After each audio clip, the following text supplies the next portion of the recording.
欢迎持续锁定新闻大白话，我是黄运成。首先来为您介绍这一节国际话题的来宾，第一位是我们的退役中将申化民，主持人好，各位观众大家好，以及耶鲁政治学博士郭正亮，大家平安。还有政大外交系教授吴崇涵。大家好。好，我们来看到川普说呢，格陵兰有了折中方案，所以关税不收了。但是这个折中方案是什么呢？真的是让他竟然可以收回关税，可见是真的谈得不错吗？我们来看到现在这个折中方案曝光了，这是《纽约时报》的报道，说呢，他们讨论的折中方案的内容啊，就包括了让美国在格陵兰实质拥有部分领土去作为军事基地，并且呢，去封锁俄罗斯跟中国开采当地矿产的权利。但是啊，现在川普说格陵兰威胁我们有这个折中方案已经谈妥了，所以呢，不会有危险了吗？现在可能没有人会相信他了哈，因为他之前一度扬言要对这个欧洲8国去加征关税，虽然目前说不会推进，但是让人感到很困惑。专家更直言，不会有人再相信他了。那么现在《经济学人》呢，也特别用川普裸上身骑北极熊的照片，这个看起来可能就是有点不太舒服啦，毕竟他也是上了年纪哈。那这个是《经济学人》刊出的最新一期封面。说呢，这个川普收回对格陵兰动物及关税威胁，恐怕只是一个战术撤退。那更深层的风险呢，是在于啊，他对跨大西洋同盟的藐视。美国长期保护使欧洲忽略了硬实力的时代已经结束了。欧洲除了努力维系跨大西洋联盟，也需要为北约可能不复存在去预做准备。那么现在说好了，这个格陵兰的协议谈好了，结果呢？丹麦说没有，你北约谈的不算。那丹麦跟美国谈了，格陵兰又说，我不知道这到底是怎么回事？那是跟谁谈的呢？好，首先呢，就是川普说达成了协议，结果丹麦就说北约的问题呀，你这个没有办法来代替我跟美国跟丹麦来进行谈。好，所以说你北约不够格。好，那至于这个现在呢，丹麦自己要跟美国去谈，所以呢，法新社就报道了，说呢，双方美国跟丹麦要重新谈判一项在1951年就签署涉及格陵兰的一个防务协议。那么丹麦总理这个事情是证实的哦，说呢，我们丹麦政府呢已经跟美国的行政部门去展开合作了，并且呢，在针对格陵兰的框架协议去进行谈判。但是结果呢，这格陵兰本身的总理竟然说我不知情啊！你们谈了什么终极协议呀？格陵兰总理就说呢，我对这份协议的具体内容完全不知情，任何未经格陵兰同意的协议都绝对不可能去进行推进。好，真的是一个说不知道，一个说这个你不算数。好，那但是啊，现在呢，这个美国富豪呢都已经默默的看准了格陵兰这个商机了。好，这个近日呢，美国的多位富豪不约而同的都把这个巨额的资金注入这一座北极岛屿。其实啊，它就藏着华尔街与矽谷对于战略资源与地缘政治版图的一个精准圈地，而川普啊，就只是这个舞台上面的一个代行人而已。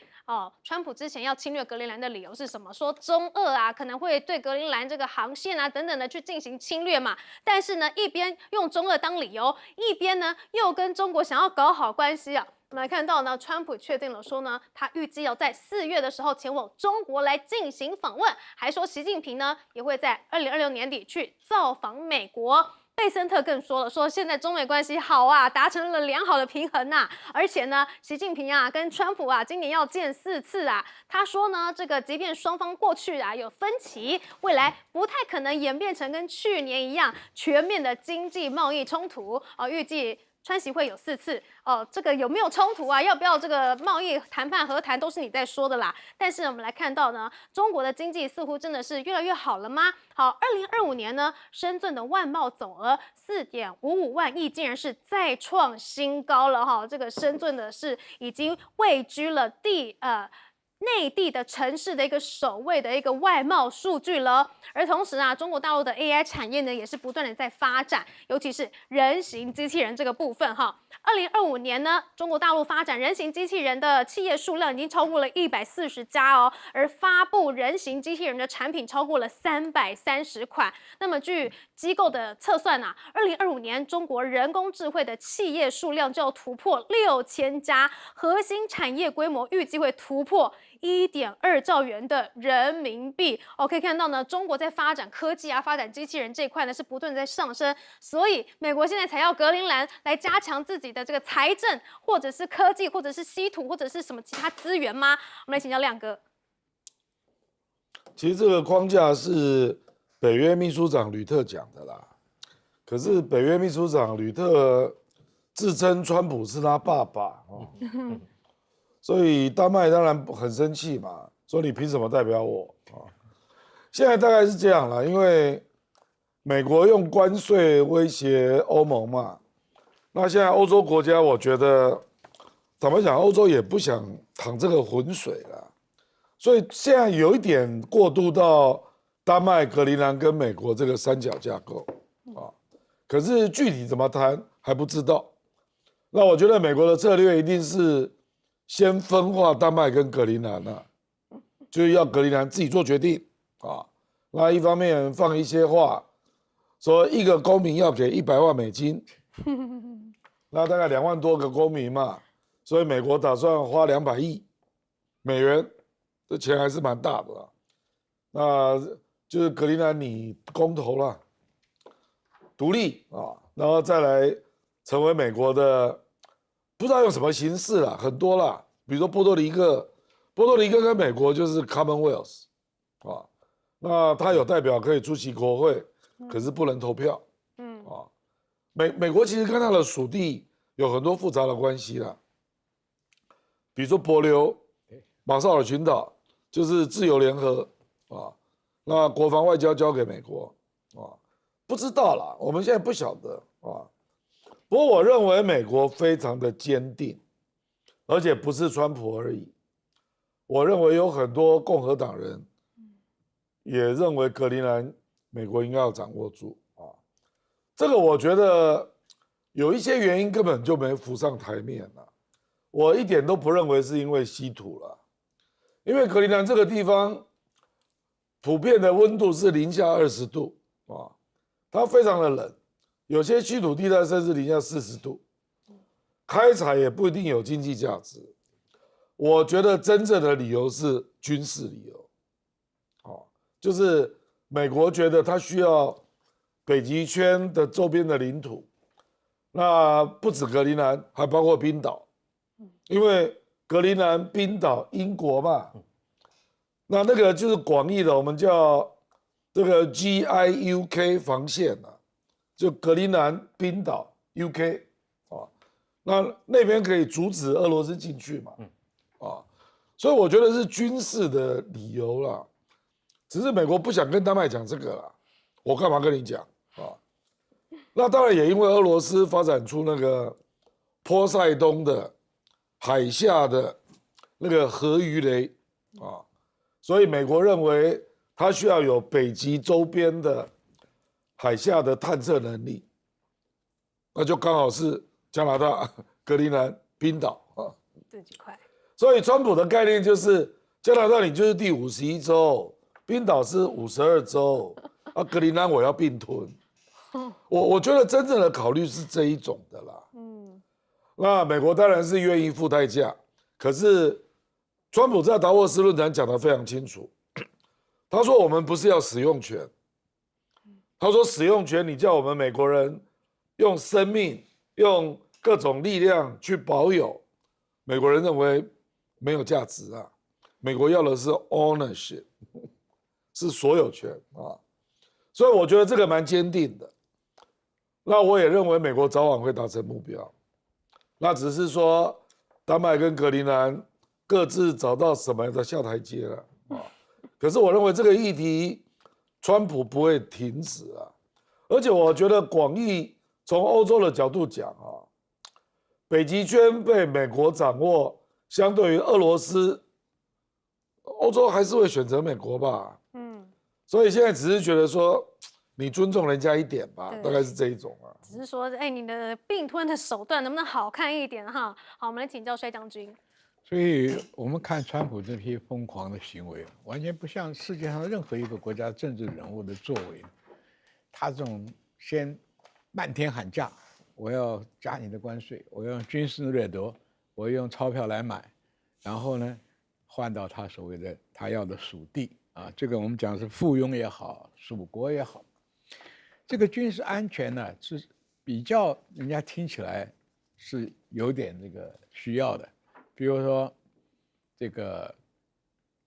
中国跟俄罗斯的飞弹会经过这个上空，俄罗斯的水下核能这个鱼雷也可能过来，他要搞这个东西，所以啊，他的行为啊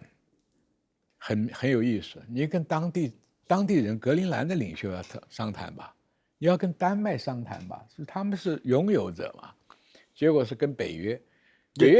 北约讲的难听一点，这个吕特刚刚亮哥讲了，他是他干儿子，因为北约里面的组成呢是美国的将领，因为他原来是一个军事上的联盟，所以他的秘书长当然也是亲美的，所以你跟这边讲就赤裸裸的就是用实力讲话，对不对？你欧洲要反我，北约撤出来，我不跟你玩。所以那个马斯克讲了一句话很有意思。那狗咬生人啊，就是陌生人，是为了保护主人；狗咬熟人，那是为了利益。欧盟跟他不够熟吗？对不对？所以这个东西，这个奸商的这个基因呢，充分发挥。你看他从前面的地图炮的打关税，都是啊，我加你100，加你200，啊，然后再说回来到什么15，可是另外要给钱。所以有投资，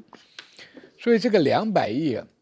我跟你讲，川普的这个一条战列舰就220亿，对不对？那你买你格陵兰200亿算什么东西？所以我讲嘛，他报纸还跟他讲，他口误讲冰岛，没错，冰岛、格陵兰、加拿大，都是他整套的战略思维。这位老先生哪里分得清楚？我讲干。格陵兰，他满脑袋就是冰岛、加拿大，这个格陵兰，所以你看他的野心呢，到时候就看出来了。最可怜的是欧盟，啊，当年付出深情款款跟他2个多友好，现在把你卖掉，你一点皮条都没有，一点脾气都没有。所以应付这种人呢，只有跟他硬干。你这种软的跟他，就是被他一步一步的威胁。逼迫勒索拿到他所要的东西，所以嘛，狗咬熟人呢，就为了利益，那个不只是利益被损失，那个情商啊，情何以堪呢？所以这今天我早就讲过，世界大战还没开始，但是世界大乱了，现在已经开始了。所以欧盟啊，如果想要跟美国硬对着干，那当然也要美国有害怕啊。你这个欧盟有掌握美国想要的东西嘛？好，那另外我们来请教这个吴崇涵教授。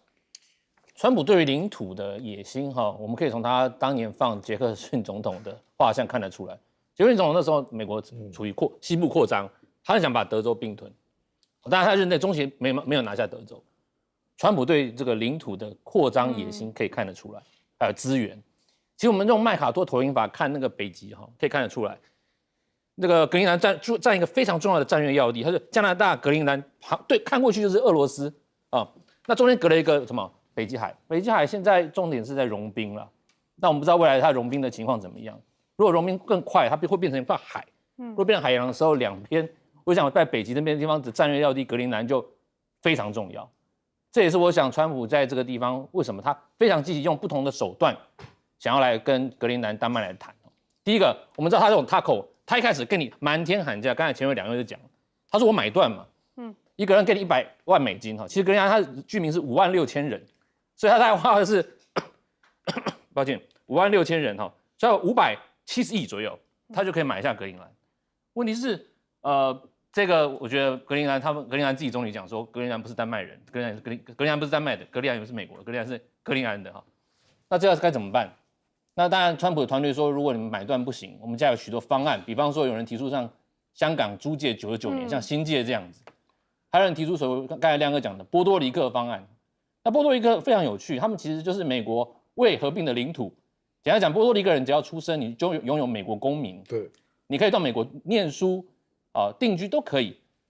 重点是美国对波多黎各有绝对的什么经济跟安全上的一个我们讲的主权的扩张。比方说，在波多黎各你可以用美金，那在波多黎各的安全上，美国也是负责的。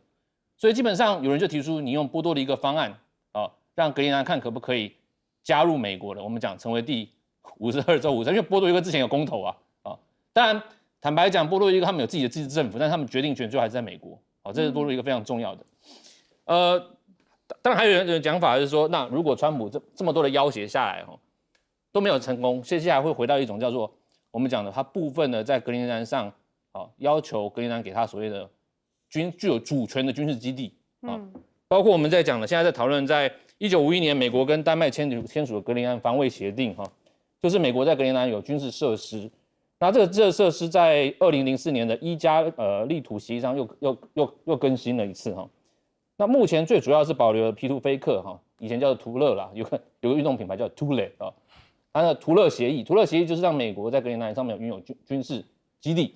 那我觉得川普的最后的一个防线就是，如果你们格陵兰我不能买断，或者你不能成为我们的波多黎各的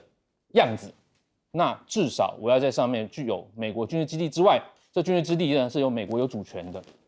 那就要看了。我们知道领土可以划分，问题是领土划分的功用、领土划分的过程是非常伤脑筋的。这就是变成是丹麦跟格陵兰跟美国这刚才讲的三方之间该怎么去谈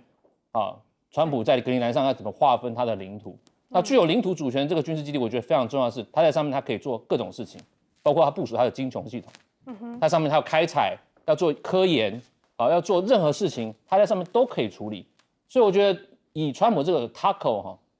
的谈判法则，如果格陵兰他没有坚守到最后，如果他现在就说好，那我们全部给川普整碗拿去，我们成为美国第53州好了那坦白讲那个我觉得川普可能这个就得了他的意问题是现在感觉卡在这边，后续啦，我们还可以看很多他们之间谈判的要点。感觉现在是有一点，就是大家都没有一个下台阶。但是老实说，就是川普如果想要真的在格陵兰上面做什么事情，丹麦会阻止吗？好像也很难说了哈。我们先休息一下广告之后马上回来。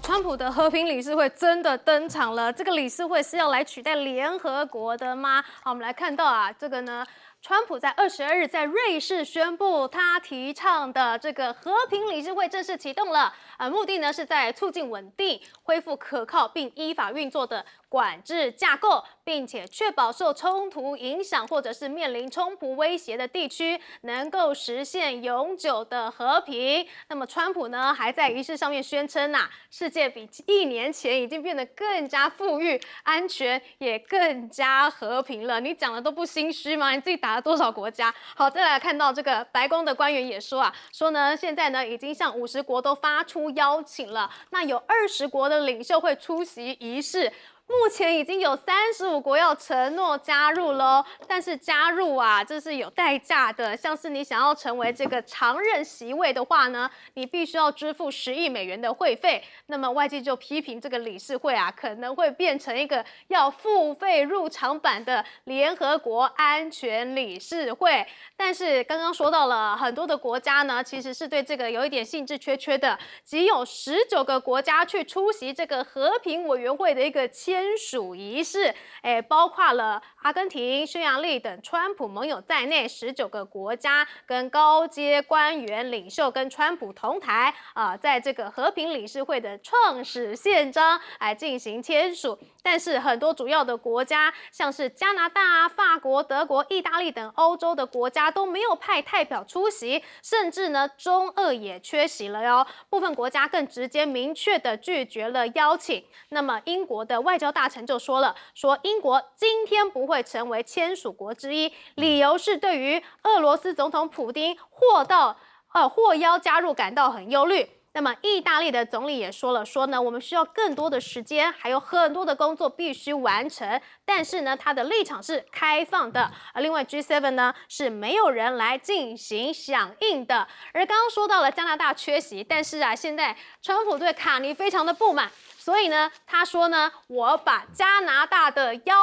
入会邀请给撤销哦，我不希望你来加入了。那么现在卢克尼克呢也去批评加拿大竟然向中靠拢，很荒谬，还说啊你小心一点，可能会影响新谈判哦。好，这个商务部长卢特尼克说了，说你认为中国会开放经济接受加拿大的出口吗？这是我见过最荒谬的事情了。但是卡尼确实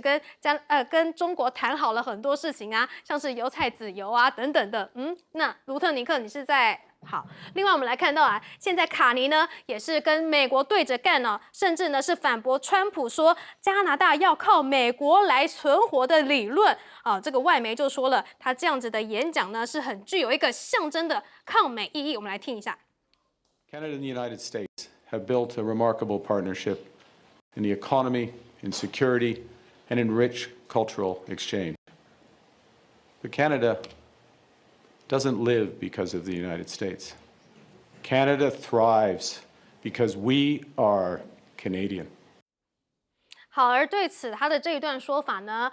总理办公室的人员说啊，这个发言呢是卡尼他自行添加的，不是事先准备好的一个讲话内容哦。但是呢，恰巧演讲的本来就具有这个抵抗美国的一个象征意义。那么现在啊，这个其他的评论员也说了，说对比一下卡尼跟川普的演讲啊，简直就是一个是勇敢，一个是癫狂啊！哈，这个评论员克鲁曼啊，他是诺贝尔的前经济学家的得主哦。他说这两场演讲呢，是引来了一个鲜明的对比啊。卡尼呢，他赢得了满堂彩，而次日川普的演说却引来了阵阵的嘘声。但是现在啊，刚刚说到了加拿大去找北京来拉拢嘛，那现在呢，北京呢还愿意与英国去强化、深化经贸合作，缔造一个友善的投资环境哦。好，中国大陆说了，中方呢愿意在相互尊重的基础下，与英国去深化经济与贸易合作，共同推动更有利的商业与投资环境，展现北京持续对外释出的一个合作讯号哦。不止加拿大、英国啊，哇，好多个国家以前是美国的盟友，现在都通通跟中国破冰了。这是不是就是川普亲手敲碎了他们的这个格鲁萨克逊联盟呢？通通都是川普一手造成的呢。好，所以现在这个和平理事会啊，到底会不会成啊？我们来请教郭正亮亮哥。这个成也没有意义了。本来因为联合国那个5强是2战形成的嘛，所以那个否决权，你说你要甩开，然后搞一个和平理事会，只有川普有否决权，这有什么正当性啊？这个其实现在有点类似啊，一个美国，然后其他都是小矮人啊，这有什么用呢？啊，因为影响中东主要的国家大家都很清楚嘛，那些国家一定要参与的啦，比如说俄罗斯啊，甚至包括土耳其啊。一定要有几个比较关键的国家要参加，沙特阿拉伯啊等等啊，那看起来不容易成局了，所以我觉得就是他的，其实我们不用对川普每个议题都那么关注了，因为他每几天就有一个新议题啊。那个我倒是觉得卡尼蛮有意思的啦，因为在达沃斯演讲，然后又在魁北克演讲啊。跟美国的距离真的是越拉越远啊！他在达沃斯演讲其实有讲到几个重点嘛。第一个就是这个基于规则的自由主义的秩序已经瓦解了，我们必须要承认这个事实啊。那第二，加拿大不能再走以前那种完全依赖美国的那种路线了。加拿大的出口有72%到美国啊。坦白讲，我们台湾才20几加拿大72你想是什么情况？还有你的防御，坦白讲也是跟美国联合的啦，所以他就说那我们要走比较多元的路线啊。那他还讲了一个观念蛮有意思的，他说我们要依照议题来创造伙伴 ，create partner issue by issue。这句话就很有意思了，就是说我不站边呐、那我跟中国要谈哦，因为我们互利啊，他愿意买我的油菜籽啊，他愿意买我的牛肉啊，我就愿意买他的电动车啊，所以我是觉得，大概就是一种怎么说，你也可以说是从美国的独立宣言啊，说加拿大要做自己啊，那最后一个号召，我倒觉得没有现实意义啦，说我们中等强国要联合起来啊，坦白讲这个做不到啦，历史上中等强国从来都连不起来了啊，因为历史差太远，所以通常都是大国的联盟，那看谁搞的联盟比较大，那就成为秩序的主流，这个是国际政治的现实啦。不过卡尼他讲了，坦白讲他的这个演讲，有人说这个应该编入国际关系的教科书了，是里程碑的演讲啊，那个相当具有历史意义了啊，因为川普这个路线至少还有3年啊，至少他只做了1年呢，感觉非常就搞了这个世界这样，东倒西歪哈，那还有3年。那如果是他的接班人，像 Jelly Fans 又连任，那 Jelly Fans 我觉得至少2年，一定是川普主导的路线啊。我认为他要独立也不容易，所以川普这个路线可能还会走一阵子。所以卡尼这么勇敢，这样跳出来啊，把自己的做法讲清楚，蛮了不起的。好，接下来我们来请教这个吴崇涵老师。川普要成立这个所谓的安全理事会，非常有趣。他想 bypass 跳过联合国，甚至讲联合国安理会一些互相否决，我们讲 veto power 的上一个滥觞啦。其实我们讲说联合国过去最大的问题就是它本身的制度它不能解决，因为当他们要解决的时候，5强的否决权就否决了他们的改革的提议。那川普也知道这一点，而且川普过去都一直欠联合国会费，他不想缴所以他认为说，他邀请了这21个国家来签署，其中中东、中亚国家占了大多数。那这些国家呢，川普说你要加入可以来付10亿美金的会费你付钱，你就可以加入我们这个所谓新型的联合国安理会。所以有人说它是付费版的联合国安理会，你付钱就可以来决定一些事情，来讨论和平与战争那当然，许多外媒报道，像美联社跟 BBC 是说川普这是在达沃斯然后主张这个签署这个和平宪章当然了，他一来是想要说现在的国际秩序失衡失能，而且呢，他想用他自己的川普主义来建立一套国际秩序。简单讲，他要打破过去以多边、以价值、以集体安全联合国不讲集体安全来倡议的国际秩序。川普他不要，他要的是一种所谓的交易型、美国至上而且呢付费型的安理会非常有特色，非常有创意。问题是，我们讲的强权我们讲的像 G7， 没有人买他的账。你说除了我们叫5强之外，其他的 G7 的国家，甚至我们讲的欧洲的国家，基本上都不买他的账。现在欧盟对川普是非常感冒那你没有欧盟，你没有北约的这些人的支持，你基本上你要做这种集体安全是很难做出来的。坦白讲，我们过去像有许多政治学者就讲了，早期的北约为什么可以成立北约，是因为他们北约的成员国对于价值的看重，对彼此的学习，这种学习内化之外，他们可以彼此互相的忍让跟牺牲，才能做出这个集体安全。Carl Deutsch 讲得非常清楚，这叫做集体安全的社群。川普不是，川普要交易型外交，要这种利益至上。当然了，我们可以讲说，他完全的否决这种所谓的价值为主的民主和平论，他想用他自己的所谓的利益和平论来用利益来创造和平，有可能有可能问题是这种东西遇到了，我们讲了，有许多国家，他跟你利益不相似的时候怎么办？如果这些国家他们摆明讲说你可以用钱买来和平，那我付钱来买和平，可不可以？所以川普接下来会遇到许多方面上面的问题，以他为主，以美国至上为主的和平是不是世界要的和平？他打破全球的这种合作机制，那想创造一个自己的机制，到底有没有用？我觉得这短期2、3年，他很难真的做出一个很大的一个框架。好，我们可以继续看这场大戏啦，这场大戏。对，所以这个和平理事会啊，最终可能就是他众多的发言的其中一个，但不一定会成真。看起来也好像没有人想理他。好，我们来请教税将军。这个东西啊，美国自己这些年来在联合国，他觉得玩不转了，哎，耍不开了，他就干脆自己自立门户了，搞一些小国家跟他凑合一下，而且他这个规则也太扯了吧，就只有你一个人当领袖，当这个有否决权，那其他都是听话而已。那大的国家你还要缴10亿美金，我敢讲没有，没有几个国家可以缴这个钱，大概只有中东的油国哈。第三个，我们讲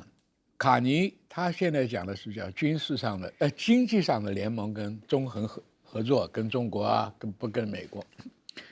可是川普拿到手上玩的叫军事联盟。军事联盟有一句话，刚刚亮哥讲的，中等国家不可能有军事联盟。我讲的不可能是在哪里？你地缘上隔了这么远，就没有什么军事联盟。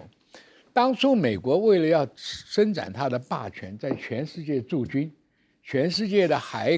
港、海峡、这个运河口，它都驻了军队，它可能会有影响力。现在美国的军力已经有点疲惫了，他准备撤出来，所以你讲军事联盟，你能 cover 到哪些国家？很简单嘛，你对台湾的保护，你都不敢讲一句很实在的话，对不对？因为你的军力已经到达不到这边，有取胜的希望，所以军事联盟现在只是拿来做吓阻的、吓唬人的东西。你看他这次很巧妙的对格陵兰，他就利用俄罗斯打乌克兰的膨胀，让欧洲产生恐惧，对不对？然后再讲出这些话，其实他是很巧妙的运用的这个国际上的现实，但这个就有一点玩得过头了，到时候很难看下场。因为什么？我们看办一个活动啊，都要请很多大的明星啦，这个网红啊来捧场。你机器不参加，中国、俄罗斯没有反应，你玩那个把戏有什么意思呢？对不对？都是些小咖，而且是不缴钱的，对不对？那你自己去玩，所以联合国啊也被他玩完了。他当年的盟友机器也被玩完了，所以基辛格那句话真的很准：当美国敌人还好，当美国的朋友很危险，真的很危险。所以接下来呢，这个川普的这个和平理事会我们真的是看看就好吗？但是呢，他也退出了很多的这个国际组织啊，有66个那接下来美国到底要不要在这个多边的这个全球关系之下扮演什么样的角色呢？好，我们先休息一下广告之后马上回来。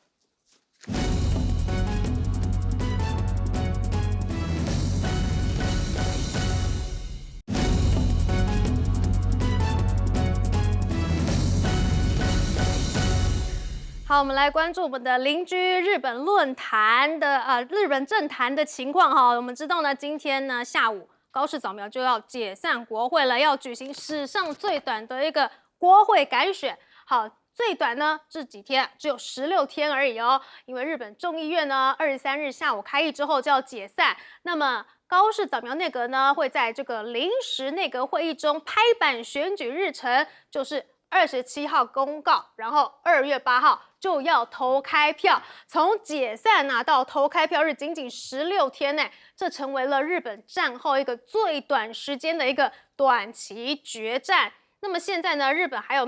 高市还面临了一些问题啊，像是呢之前呢自民党被说是收回扣啊，然后很多的这个候选人呢都被严厉处分了，但是这一次呢一改态度哦，很多人呢还是去获得了这个参选众议院的一个机会，所以呢就被人说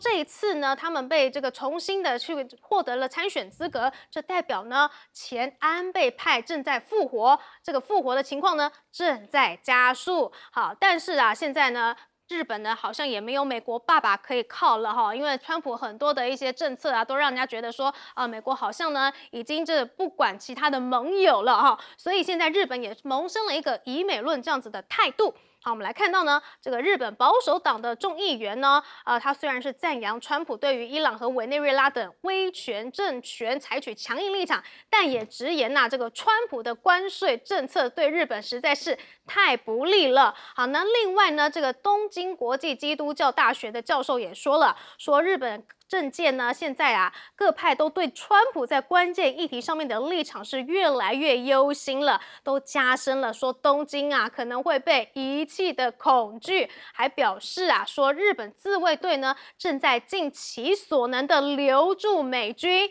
日本希望能够撑下去，直到一位更正常的美国总统就职。因为以前都是美日同盟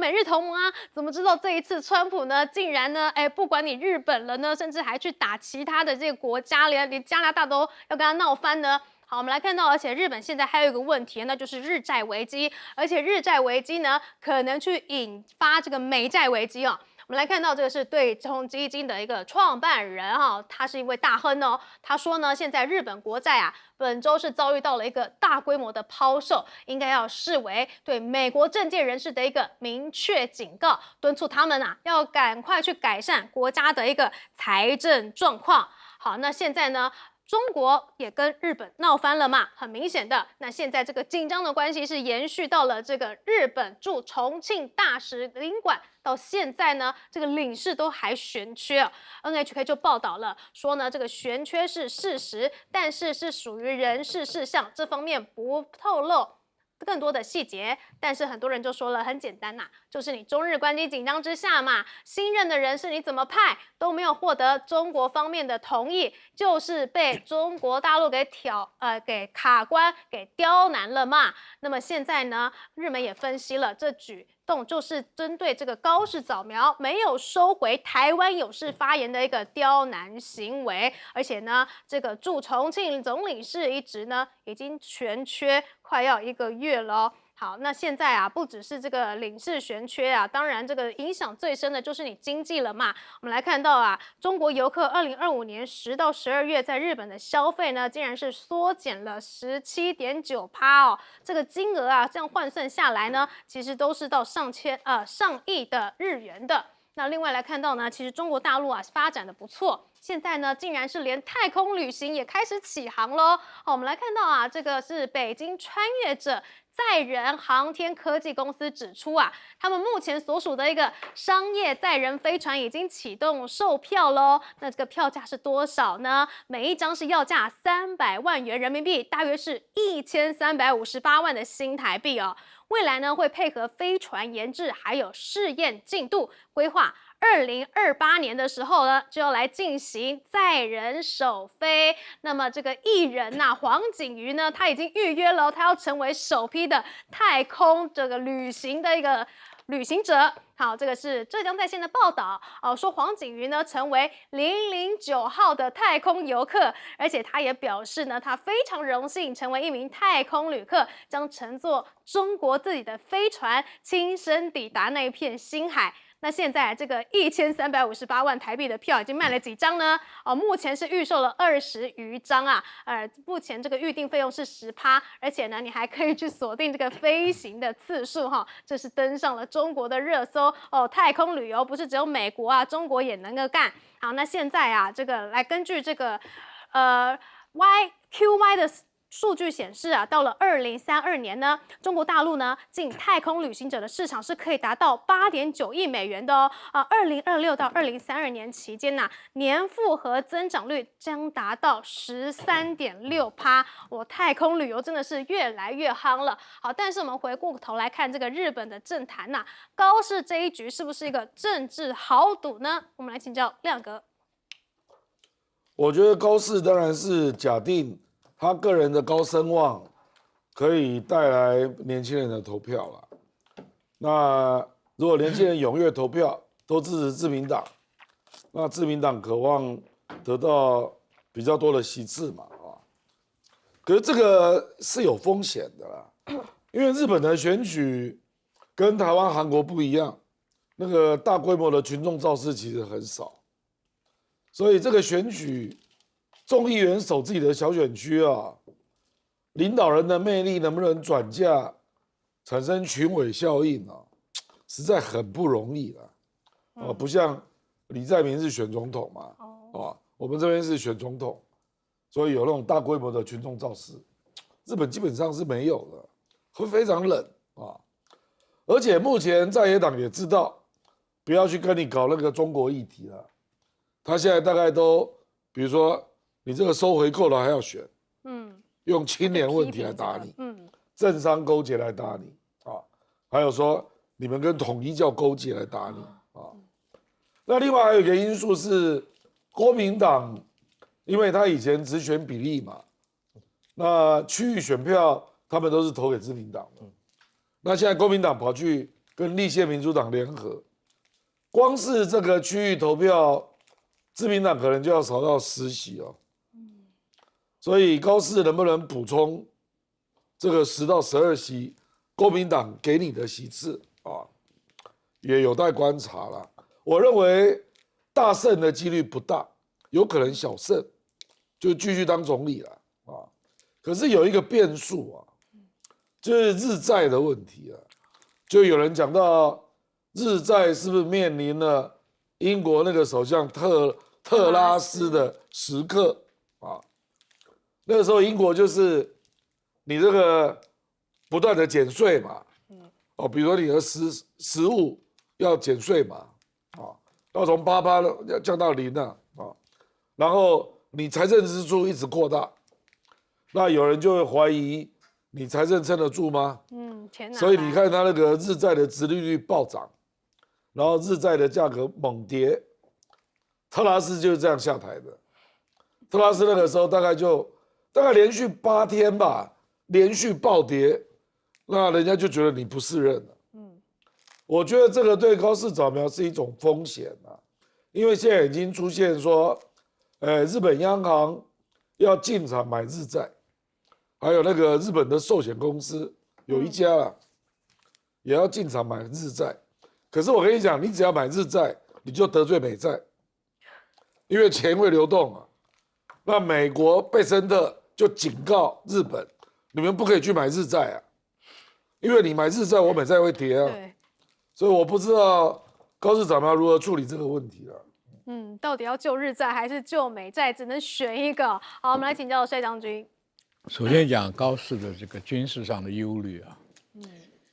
日本很多政治人物已经在讲，怀疑美国支持日本的力道了。那高市早苗又在推他的军事扩张。据我了解，日本的自卫队啊，从来就是不是很热烈的这个去入伍的，因为他担任专守任务的时候，没有什么战争风险嘛，专守任务就是防御性的嘛，你政治上不去挑衅，就不会有战争嘛。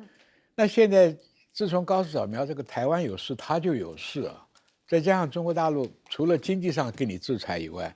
军事上的军演就在你周边，俄罗斯也参加，所以高市早苗为什么急呢？急在什么？他讲完这个话以后，美国没有表态支持他，所以他急急忙忙要在川普跟中国谈判之前呢，要先去见川普，要的一个什么口头的承诺跟保障。那现在这个问题啊，这个他的政党他是可以利用他的高知名度，但是问题是他的经济上也有问题，他的军事上也有问题，因为有真正战争风险的时候，日本的年轻人愿意加入自卫队的意愿就降低了。这个东西是要玩命的啦。以前为了一个职业，他可以当专守任务，现在虽然日本有钱去做军火，做这船舰只，坐飞机，但是自卫队的士气是不是能够支持？而且你面对的是俄罗斯、朝鲜、中国3个巨强，如果美国川普没有明确的予以保障的话，那自卫队现在很担心，就希望能够拖住日本，美国在日本的驻军不要再减少，再减少我那个军事上那个 bluff 就穿帮了，因为你自卫队总数也只有那么多嘛，你面对俄罗斯跟中国的军事加经济的制裁的话，日本局面也很难看。所以现在有醒觉的反对党的人就出来讲了嘛，你那种行为对不对？所以高市早苗迟早会面对很多的质疑了。所以现在看起来高市就算是解散国会了，但是要重新改选，不见得真的能够拿下很多票哦。好，我们来请教吴老师。这是日本众议院改选总共是选465席单一选区是289，然后比例代表是176那当然这一次的选举最大的亮点就是第一个，它是1966年佐藤荣作之后第一次开议之后就解散国会然后也是二战之后最短的选举，16天那这一点我觉得高市都有他的想法他就想要来一个非常快速的，让你无法很快的打选战，闪电战，闪电战，然后呢继续做他的这个首相的宝座那这一次还有几个亮点，第一个就是我们知道去年自民党跟这公民党这个自公联盟有点不好听，但是被破坏了之后那就被它变自卫联盟维新党那这一次他们两个可不可以刚好这一次自卫联盟可以破一半的233席，这是非常重要的，特别是面对这个新的政党我们讲立宪党还有公民党的立公联盟这名字都非常有趣，立公联盟他们现在成立一个叫中道叫中道联盟那当然有很多人说面对这个冬季选战，因为日本下大雪，投票率可能高不起来，他们日本投票率一般也没有很高，对，再来就是这么短的选举，那对于这个所谓反对党立宪跟公民党的这个合作是非常困难的。问题是立宪公民党他也不是省油的灯，他们不是吃素的，所以他们用一个策略。刚才亮哥也讲了，公民党过去都是投这个所谓比例代表，他们在单一选区很难去跟自民党或是我们讲的立宪党做很大的 PK。那这一次他跟立宪党合作最重要的是立宪党就说，那我们在比例代表上面排名，我让公民党的议员排前面一点。然后让你的选票转化到我们的比例代表，在这个区域代表里面，简单讲就是立宪帮你冲区域代表了区域的选举，然后呢比例代表我们让你排前面，这是他们的策略但他们的策略还有很多，要打黑金要打是不是冠夫姓他们打很多这个外国人的议题，这就是反对党他们想要趁机把它扳回来的。那我想这是维新跟这个自民党这个自卫联盟的合作也是一个亮点特别是我们知道维新跟自民党跟高市最主要合作是高市的本命区在关西维新的最大本命就是大本营是大阪那维新如果出了大阪之外，坦白讲我觉得他在大阪区之外的票源都会被所谓的参政党拿走，基本上这一次维新他的在大阪外的票源可能会丧失很多。那变成说这一次如果自民党跟这个维新的自卫联盟要胜，可能是惨胜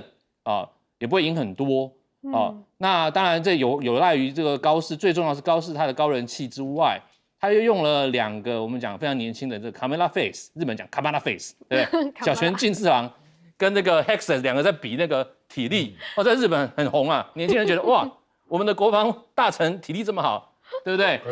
还跳伞，对，让我们想到我们台湾是不是也要这样子但是我就不要再讲了。